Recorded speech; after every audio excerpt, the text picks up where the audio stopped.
حضور جب گھر تشریف لے جاتے تو صحابہ تو بیٹھی مسجد نبوی میں رہتے، دور دور سے آئے ہوتے اور حضور سے دین لینا ہوتا انہوں نے۔ تو آقا کریم نے اگر واپس تشریف لانا ہوتا تو حضور اپنے موزے مبارک، اپنے نالین وہیں دروازے پہ چھوڑ دیتے۔ تو اس کا مطلب یہ ہوتا، اشارہ سائن یہ ہوتا کہ میں ابھی آیا۔ اور اگر حضور نے جا کے استراحت فرمانی ہے، دیر کے بعد تشریف لانا ہے، ایک نماز کے بعد گئے اب دوسری نماز کے وقت ہی آئیں گے، تو حضور نالین سمیت تشریف لے جاتے۔ تو جب حضور کے جوڑے پڑے ہوئے تو صحابہ سمجھتے کہ وہ آنے والے ہیں، تو پھر ان کی نظریں دروازے پہ لگی رہتی۔ تو اچانک جب حضور آتے تو وہ یہ لفظ بولتے، خرجنا رسول اللہ۔ کبھی کہتے کہ حضور طلوع ہوئے، کبھی یہ بھی کہتے طالع علینا، ہمارے اوپر طلوع ہوئے۔ تو یہ مختلف روایات حدیث میں ملتے ہیں۔ تو یہ کیا کہتے ہیں سنو ذرا۔ حضرت ابو شریح الخزاعی رضی اللہ تعالی عنہ فرماتے ہیں، خرج علینا رسول اللہ صلی اللہ علیہ وسلم فقال، حضور تشریف لائے، ہمارے درمیان جلوہ فراز ہوئے، فقال اور ارشاد فرمایا، الیسا تشہدون اللہ الہ الا اللہ وانی رسول اللہ، تم گواہی دیتے ہو کہ اللہ کے علاوہ کوئی معبود نہیں ہے اور میں اللہ کا رسول ہوں؟ قالوا بلا، سب نے کہا کیوں نہیں؟ یعنی مطلب کیا کہ میں جب اللہ کا رسول ہوں تو پھر جو کہہ رہا ہوں اس کو غور سے سنو۔ اب ذرا دیکھیے کہ حضور نے یہ کہہ کے ایسا ماحول پیدا کر کے کہا کیا، اب اس کہنے پہ قربان۔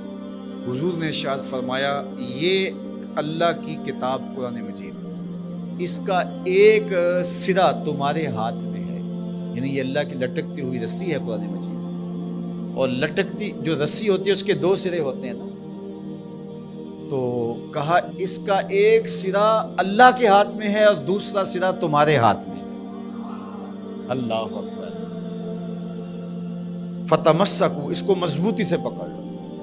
دیکھیے یہ لائٹ جل رہی ہے نا، اس کے اندر تار لگی ہوئی ہے، تار کا ایک سرا مین پاور ہاؤس سے جڑا ہوا ہے اور دوسرا سرا اس لائٹ سے جڑا ہوا ہے۔ تو اگر یہ دوسرا سرا مضبوطی سے یہ لائٹ پکڑ لے تو پھر روشنی دے گی نا، اجالا دے گی، ظلمت مٹائے گی، لیکن ادھر سے تو جڑا ہوا ہے، لیکن یہ ادھر سے نہ پکڑے تو بتاؤ روشنی ہوگی؟ تو کہا کہ قرآن ایسی اللہ کی کتاب ہے، اللہ کی لٹکتی ہوئی رسی ہے، جس کا ایک سرا تمہارے رب کے دستے قدرت میں ہے، دوسرا سرا تمہارے ہاتھ میں ہے۔ فتمسکوا، کہا جوڑ مضبوط کر لو، پکی طرح سے اس کو پکڑ لو۔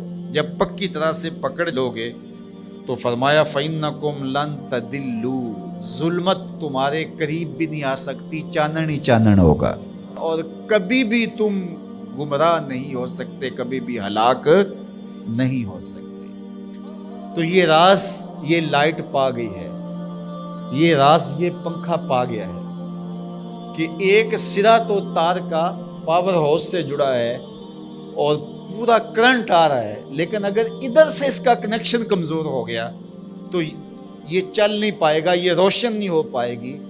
قرآن اللہ کی وہ لٹکتی ہوئی رسی ہے جس کا ایک سرا تو رب کے دستے کرم میں ہے اور دوسرا سرا جو ہے وہ فرمایا تمہارے ہاتھ میں ہے، اور جب اس کو زور سے پکڑا ہوا ہو تو روشنی ہوگی نا۔ تو جب یہ تصور آتا ہے کہ یہ قرآن اللہ کی لٹکتی رسی ہے، حبل ممدود من السماء الى الارض، آسمان سے زمین کی طرف لٹکتی ہوئی اللہ کی رسی ہے، تو جب زور سے اس کو پکڑیں گے، مضبوطی سے تھامیں گے، ایقان کے ساتھ، یقین کے ساتھ تمسک کریں گے، تو پھر باطن میں چراغاں کیوں نہیں ہوگا، تو پھر کرنٹ کیوں نہیں آئے گا، پھر کیوں جو ہے وہ توانائی پیدا نہیں ہوگی، تو پھر تو ایک عجیب کیفیت پیدا ہوگی نا کہ یہ وہ قرآن ہے جس کا ایک سرا رب کے دستے کرم میں اور ایک سرا ہمارے ہاتھ میں ہے۔ کتنی خوبصورت میرے حضور نے مثال دی۔ تو اس سے ہدایت ہی ہدایت، نور ہی نور اور روشنی ہی روشنی نصیب ہوگی۔